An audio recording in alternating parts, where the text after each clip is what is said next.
विधानसभेच्या निवडणुकीला सुरुवात झाली आहे. आचारसंहिता सुद्धा लागली आहे आणि आता महायुतीची यादी सुद्धा जाहीर होण्यात आहे. आणि महायुतीचे मेहकर विधानसभा मतदारसंघाचे शिवसेनेचे उमेदवार डॉक्टर संजय रायमुलकर आपल्यासोबत आहेत. भाऊ, तुमच्या या मतदारसंघामध्ये मेहकर विधानसभा मतदारसंघामध्ये उमेदवारी निश्चित असल्याचं समजलं जात आहे. कोणत्या याच्यावरती मुद्द्यावरती तुम्ही आता मतदारांसमोर जाणार आहात? विकासाची कामे किती झाली यावरती आपण चर्चा करणार आहोत. तर ह्या मतदारसंघात जो यावेळेस विधानसभामध्ये अनुसूचित जातीचा राखीव मतदारसंघ आहे, किती कामं झाले, किती हजार कोटीची झाली? या मेहकर विधानसभा मतदारसंघाचे आता आचारसंहिता लागली. 26 तारखेला उमेदवारी अर्ज दाखल करतोय आणि मी माझ्या मतदारसंघातील लोकांशी असलेला संपर्क, त्यानंतर मतदारसंघात 2.5 वर्षात झालेली विकास कामं आणि भविष्यामध्ये मतदारसंघाचं पुढील 5 वर्षाचं नियोजन, हे मुद्दे घेऊन मी आपल्या या प्रचाराला समोर या ठिकाणी जाणार आहे. आणि तुम्ही पाहिलं असेल की तिन्ही टर्मला मी विधानसभेच्या मी ते टर्म अगोदर लढल्या. वाढत्या मताधिक्यानं या मायबाप जनतेनं मला आशीर्वाद दिलेत आणि यावेळेसही मी जे काही चौकार मारील, मागचे तिन्ही विक्रम मोडून मी विक्रमी मताधिक्यानं या मेहकर विधानसभा मतदारसंघातून केवळ आणि केवळ या मायबाप जनतेच्या आशीर्वादानं विक्रमी मतानं या ठिकाणी निवडून येणार आहे. नाही, पण मग आता यावेळेस काय झालं की परिस्थिती बदलली आहे. शिवसेनेचे 2 गट झालेले आहेत, प्रत्येक पक्षाचे 2 गट झाले आहेत. परिस्थिती बदलली आहे, त्यामुळे इथं उमेदवारांची संख्यासुद्धा वाढायची राहतील आणि इतर उमेदवारसुद्धा उभे राहतील. अशा परिस्थितीमध्ये तुमची उमेदवारी कितपत अशी स्थिर असणार आहे? नाही, स्थिरता विषय नाही. आपल्या माननीय एकनाथ शिंदेसाहेब गटाच्या शिवसेनेचं जे आपलं तसं पाहिलं तर आम्ही शिवसेना म्हणून आम्हाला मान्यता या ठिकाणी मिळाली आहे आणि शिवसेनेचा उमेदवार म्हणून मी या ठिकाणी माझा एकमेव नाव या ठिकाणी आहे. आणि समोरचे उमेदवार कोण काय याच्यापेक्षा मी जनतेमध्ये कशा पद्धतीने कामं केले, कशा पद्धतीने जनतेशी संबंध ठेवले, कशा पद्धतीने मतदारसंघामध्ये संपर्क ठेवला, याच्या भरोश्यावर जनतेच्या प्रेमापोटी आणि जनतेचा माझ्यावरती असलेला विश्वास आणि जी कामं आपले या मतदारसंघातील मंडळी माझ्याकडे घेऊन आली, त्याला मी वैयक्तिक असो, सार्वजनिक असो, जनहिताचे असो, शालेय विद्यार्थ्याचे असो, महिला भगिनीचे असो, जे आपल्याकडं कामं घेऊन आले त्याला प्राधान्यानं त्या कामाला महत्त्व देऊन कामं करण्याचं काम केलं आहे. आणि आमदार आणि जनता याच्यामधली दोरी कायमची बंद करून मी डायरेक्ट पब्लिक आणि मी अशा पद्धतीनं मी संपर्क ठेवण्याचा काम या ठिकाणी करतो. त्याच्यामुळं वेगळं प्रेम महाराष्ट्राच्या 288 विधानसभा मतदारसंघापैकी या मेहकर विधानसभा मतदारसंघात वेगळं प्रेम आणि वेगळी जनता या ठिकाणी मला या ठिकाणी पाहायला मिळते. आणि असं प्रेम इतर दुसऱ्या कुठल्या उमेदवाराला नाही, ते प्रेम मला ही मतदारसंघातली जनता माझ्यावरती करते. नाही, पण यामध्ये विरोधकांचा आता आरोप होतो आहे की तुम्ही गेल्या 15 वर्षापासून आमदार आहात आणि इथे खासदारसुद्धा 15 वर्षापासून, 30 वर्षाचा कालावधी तुमचा सत्तेत आहे.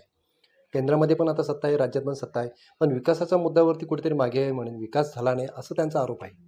नाही, परिवार या 10 वर्षातला सत्तेचा विषय येतो. त्याच्या अगोदर या मतदारसंघामध्ये 30 वर्षापूर्वी म्हणजे जेव्हापासून विधानसभा अस्तित्वात आली तेव्हापासून विरोधी पक्ष म्हणजे काँग्रेस, राष्ट्रवादी म्हणणार नाही, काँग्रेसचीच सत्ता या ठिकाणी होती.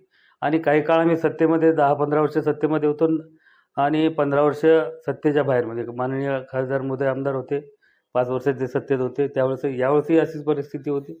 आणि ही जी काही कामं करत असताना मतदारसंघाच्या जे काही विकासात्मक कामं असतील ते कामं करत असताना किंवा शासनाच्या माध्यमातून करून घेत असताना मागच्या काळामध्ये जाणून बुजून थोड्या विकास कामाला निधी देण्यामध्ये अडचणी निर्माण झाल्या.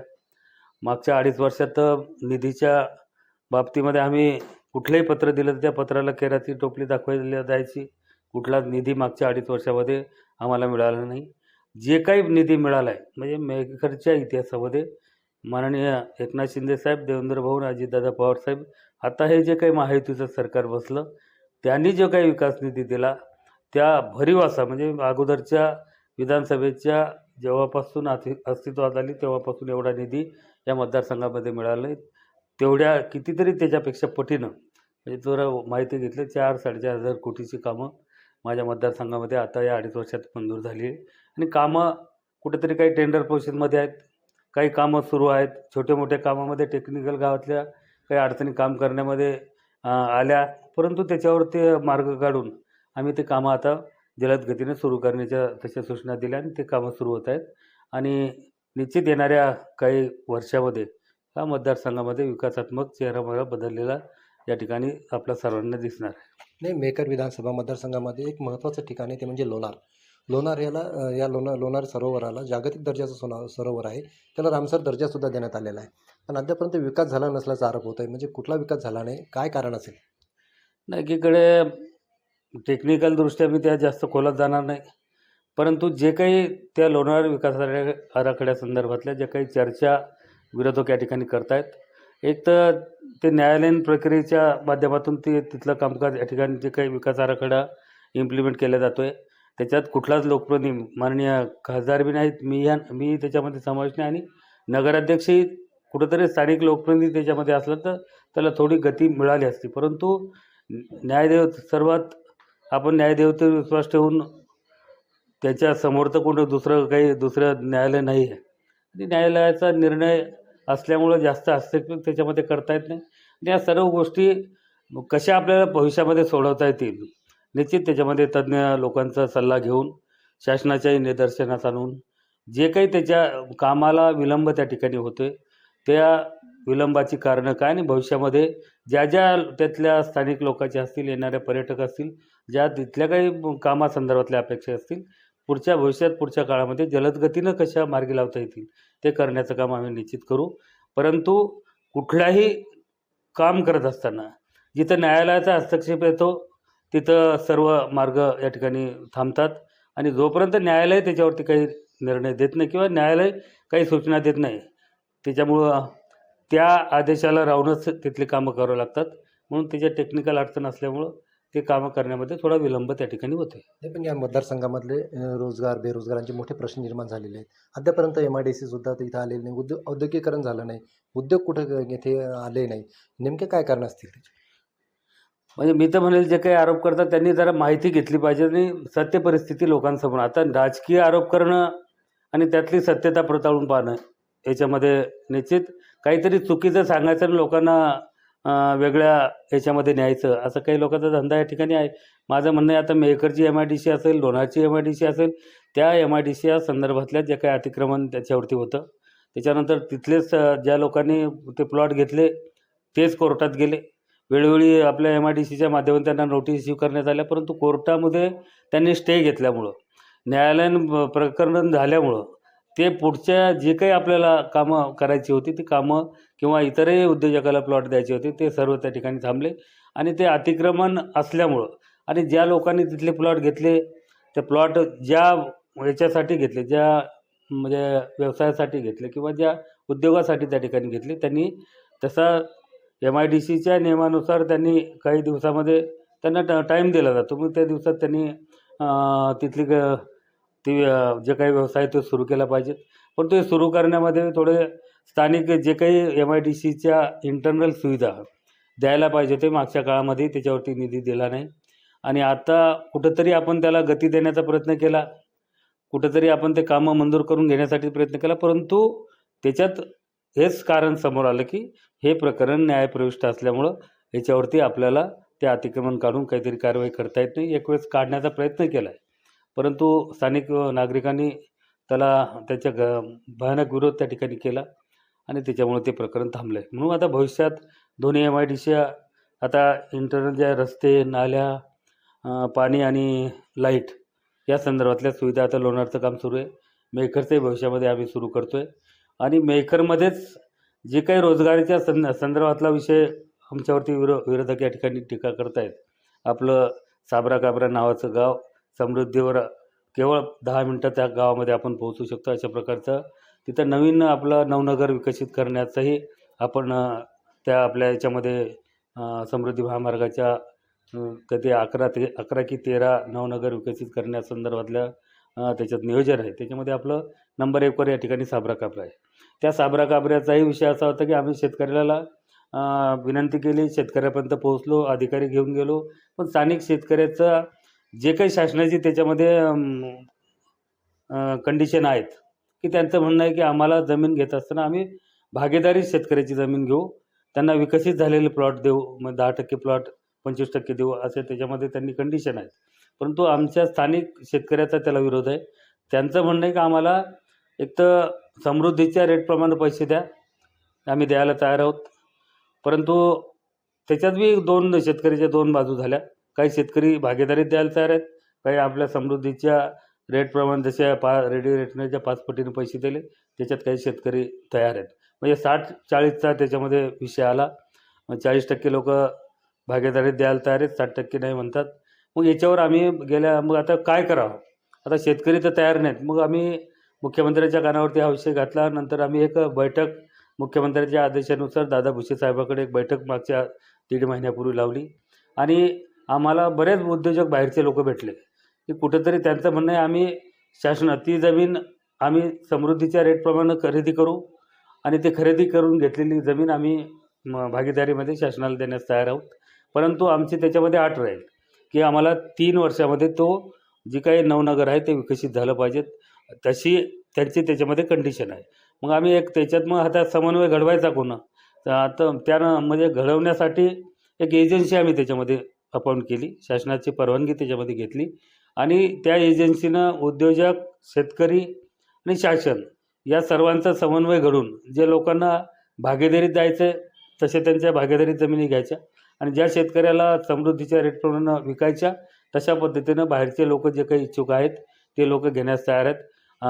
तशा लोकांना त्यांचा समन्वय घडून तशा पद्धतीनं भविष्यात त्याचं नियोजन करून येणाऱ्या काळामध्ये ते नवनगर विकसित करण्याच्या दृष्टीने आम्ही पाऊल उचललेलं आहे. आणि निश्चितच नवनगर जर विकसित झालं, या भागामध्ये जे काही शेतकरी बांधव आमचे शेतमाल उत्पादित करतात तसे उद्योग जर त्या ठिकाणी उभे राहिले तर निश्चित आमच्या मालालाही चांगला भाव या ठिकाणी मिळेल. त्यानंतर जे काही ते आता उद्योग येतील त्या उद्योगाच्या माध्यमातून जे काही सुशिक्षित बेकार तरुण आहेत त्यांना त्यांच्या स्किलनुसार म्हणजे मुंबई, पुणे, संभाजीनगर जे काही बाहेरगावी आपल्या विद्यार्थ्यांना इकडच्या सुशिक्षित बेकार तरुणाला जावं लागतं, त्यांच्या निश्चित या ठिकाणी सुविधा होतील आणि भविष्यामध्ये रोजगाराची संधी या ठिकाणी उपलब्ध होणार आहे.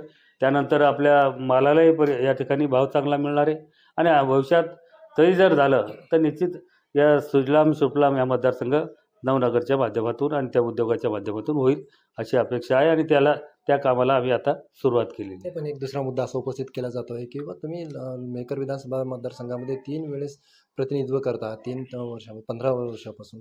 लोणार तालुक्यामध्ये आजही पाण्याच्या जलजीवन मिशन जे तुम्ही राबवलं गेलं तर पाण्याची अवस्था अद्याप बिकट आहे. ग्रामीण भागामध्ये अद्यापर्यंत जी पाईपलाईन खालून जायची ती वरनं अशी तरंगती पाईपलाईन टाकण्यात आलेली आहे असा आरोप होत आहे. नाही, आता हे निव्वळ म्हणजे बालिश बुद्धीसारखे आरोप आहेत. कुठलेही आता त्याच्यावर टेक्निकल टीम आहे. प्रायव्हेट एक म्हणजे जे कामं जलजीवन मिशनची कामं ती यंत्रणा त्याच्या माध्यमातून काम करते. त्याच्यानंतर त्या यंत्रणेच्या कामाच्या परत ऑडिट केलं जातं. नंतर काम योग्य अयोग्य तपासण्याची एक दुसरी यंत्रणा आहे आणि नंतर त्याचे पेमेंट या ठिकाणी इश्यू केले जातात. आणि कुठल्याही या मतदारसंघामध्ये जेवढ्या काही जलजीवन मिशनच्या जर तुम्ही माहिती घेतली तर शहर आणि ग्रामीणच्या पाणीपुरवठा योजनेची माहिती घेतली तर 550-600 कोटीच्या योजना सुरू आहेत. कामं 100% झालेली नाहीत हे मान्य आहे. त्याच्यानंतर कामं चुकीचे झाले असतील, निश्चित बोलण्यापेक्षा लेखी रायटिंगमध्ये तक्रार करा, सत्यपरिस्थिती लोकांसमोर येऊ द्या. म्हणजे काहीतरी हवेत म्हणजे बोलायचं आणि निव्वळ काहीतरी बोललं भयानक याच्यात भ्रष्टाचार झाला आहे अशा पद्धतीने भासवायचं. जे काही दूध का दूध पाणी का पाणी तक्रार करा. मीही त्या कामाची जलद गतीनं कामं होत नाहीत. कामं जे काही ठेकेदार कामं घेतात ते कामं टेक्निकल काही अडचणी असतील तर आम्ही समजून घेतो, परंतु कामं करण्यात जर विलंब होत असेल तर मी मंत्री महोदयाच्या दालनात मीटिंग लावली, वरतून चौकशी लावली आणि आता कामाला थोडी गती या ठिकाणी. कारण की मध्ये काही कामं करण्यामध्ये अडचणी अशा आली की काही ज्या ठिकाणी विहिरीचा सोर्स आहे तिथं थोडं पाणी असल्यामुळं तिथं आपल्याला विहीर घेता आली नाही. बऱ्याच शेतकरी शेतामध्ये माल होता त्यांनी ते पाईपलाईन खोदू दिली नाही. म्हणजे अशा टेक्निकल छोट्या काही गावात गावामध्ये आपल्या वितरण व्यवस्था टाकायची किंवा पाईपलाईन टाकायची, मग त्याच्यात काही आमच्या लोकांच्यात फोन यायचे की आमदार साहेब हे काम थांबवा, लग्न आहे. म्हणजे अशा सर्व कुठलंही काम एकदम डायरेक्टच सुरू करता येत नाही, तर त्या स्थानिक लोकांच्याही म्हणजे ज्या काही अडचणी असते समजून घेतल्या पाहिजेत आणि त्याच्यातून मार्ग काढला पाहिजेत. आणि जलजीवन मिशन काय ही आत्ताची स्कीम आहे आणि टेंडर काय 2-2 वर्ष झाले नाही, आता 1 वर्ष 1.5 वर्षातले टेंडर आहेत. म्हणजे हे सांगतात की हे बाबा ही योजना काय, ही मोदी साहेबांनी आणलेली योजना आहे. हर घर जल, हर घर नल, ही जी योजना ही मोदी सरकारच्या ह्याच्यामध्ये आली आणि 2.5 वर्षात याला गती मिळाली. नाही तर मागच्या काळामध्ये तर स्टॉप होतं सुरू कोरोनात. आणि मग आता ते कामं काय, आता काय एवढे 1000 500 कोटीचे कामं करायची, त्याला यंत्र नाही, त्याच्यानंतर मॅन पॉवरही लागतो, सर्वच गोष्टी पाहाव्या लागतात. आणि याच्या अगोदर एवढे कामं कधी राज्यात झालेच नाहीत. किंवा मतदारसंघाचाही हिशोब जर घेतला, माहिती घेतली, आता या मतदारसंघाची जे काही आताचा निधी आहे 10-20% निधी याच्यावर तर अगोदर मतदारसंघामध्ये आला नाही, दिला गेला नाही. आणि एवढे कामं होत असताना मागच्या काळामध्ये तर आमच्या मतदारसंघात जे काही रस्ते मंजूर आहेत, हॅमचा आहे, ADBचा आहे, मुख्यमंत्री सडक योजनेचे आहेत, बजेटचे आहेत, नाबार्डचे आहेत, काही ब्रिज आहेत. हे कामं करत असताना बऱ्याच आपल्या DPTCतून आम्ही बराच निधी घेतला, शासनाकडनंही गटबमधून आम्ही बराच निधी आणला. बऱ्याच आपल्या 25-15 असेल, त्यानंतर 95-5च्या माध्यमातून सिमेंट रस्ते मंजूर केले. अशी परिस्थिती होती. क्रेशर 3-4 क्रेशर आमच्या इथं. आम्हाला खडी मिळायला तयार नव्हती. खडी नाही, चुरी नाही, रेतीचाही मधामध्ये प्रॉब्लेम आला होता. म्हणजे अशा ह्या इतरही अडचणी होत्या आणि त्याच्यामुळं हे विकास कामं करण्यामध्ये अडचणी आल्या. म्हणून काहीतरी त्याच्यात काय बरंच काही झालं आहे. ते प्रत्येक विभागाच्या यंत्रणा आहेत आणि जर तक्रार केली तर त्यांच्यावरती कारवाई होते. ठेकेदाराला ब्लॅकलिस्टेड केलं जातं. परंतु नाही, पण आता मुद्दा असा आहे की आता ज्या मतदारसंघामध्ये आपले खासदार आहेत, ते आता आरोग्य राज्यमंत्री आहेत, केंद्रामध्ये आहेत. अशी वैद्यकीय व्यवस्था, वैद्यकीय सेवा विद्यार्थ्यांसाठी काही आपल्या या मतदारसंघामध्ये होणार आहेत का? काय विजन आहे?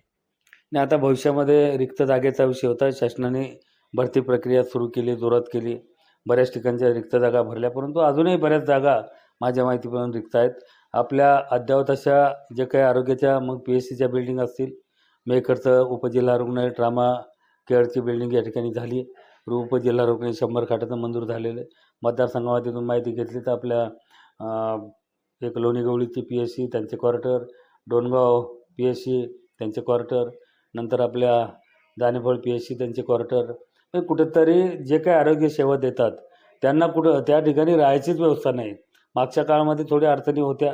निधीची त्यावेळची एवढ्या जास्त प्रमाणात निधी याच्या अगोदर कधी मिळाला नाही आणि त्याच्यामुळे ह्या कामं करत असताना अडचणी मागच्या काळामधल्या होत्या. परंतु आता कुठंतरी परिस्थिती सुधारताना आम्ही पाहतोय. निधीमध्ये कुठल्याच प्रकारची काटकसर या ठिकाणी केल्या जात नाही.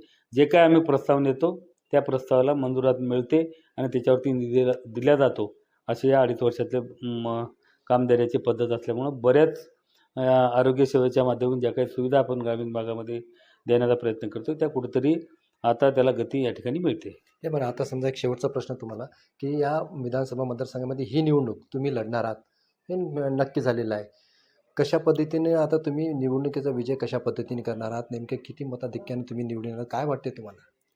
मी माझा मतदारसंघात असलेला संपर्क, माझ्या मतदारसंघात 2.5 वर्षात झालेली कामं, त्याच्यानंतर निवडणुकीपुरतं राजकारण, निवडून आल्यानंतर सर्व जे काही जनता जनार्दन सांगेल, विरोधकांनी जर एखादं काम सांगितलं तर तिथं 10 लोकांचा फायदा असेल तर तो सांगणारा त्यापेक्षा फायदे कोणाला त्याचे भेटतात असा फायद्याचा आपल्या या मायबाप जनतेचा विचार करणारा आहे, किंवा सामान्य स्वतःला आमदार नाही तर कार्यकर्ता म्हणून या 2.5 वर्ष आपला 15 वर्ष या मतदारसंघाचं नेतृत्व केलं. मतदारसंघात मलाही कोणी आमदार समजत नाही जनता, आणि मी स्वतः आमदारासारखं जनतेशी ट्रीट करत नाही, की पारिवारिक जात धर्म पंथ याच्या पलीकडे जाऊन सर्व लोकांना सोबत घेऊन प्रामाणिकपणे जनसेवा ही ईश्वरसेवा म्हणून काम केलं आहे. संपर्क ठेवला, सुखदुःखात गेलो, अडीअडचणी सोडवल्या. ज्या ज्या ठिकाणी बोलवलं त्या ठिकाणी केव्हाही रात्री अपरात्री फोन आला असेल, कोणाचं काय अडचण असेल ते फोन रिसिव्ह करून त्यांना आपण न्याय देण्याचं काम केलं.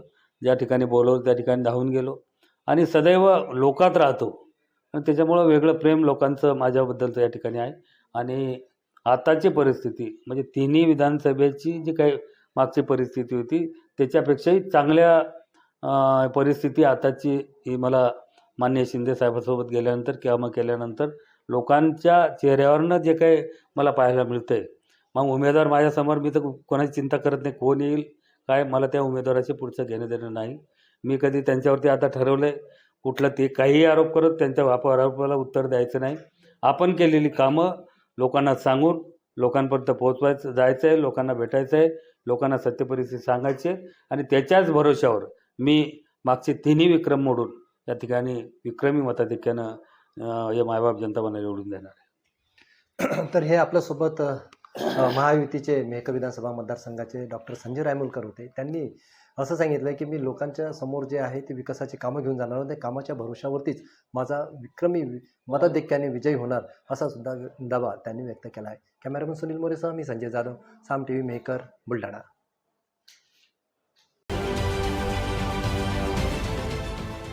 देश विदेशातील प्रत्येक घडामोडींचे लाईव्ह अपडेट मिळवण्यासाठी आता साम टीव्हीच्या सर्व सोशल मीडिया प्लॅटफॉर्मला लाईक, फॉलो आणि सबस्क्राईब करा. तसंच सर्व नोटिफिकेशनसाठी बेल आयकॉन प्रेस करायला विसरू नका.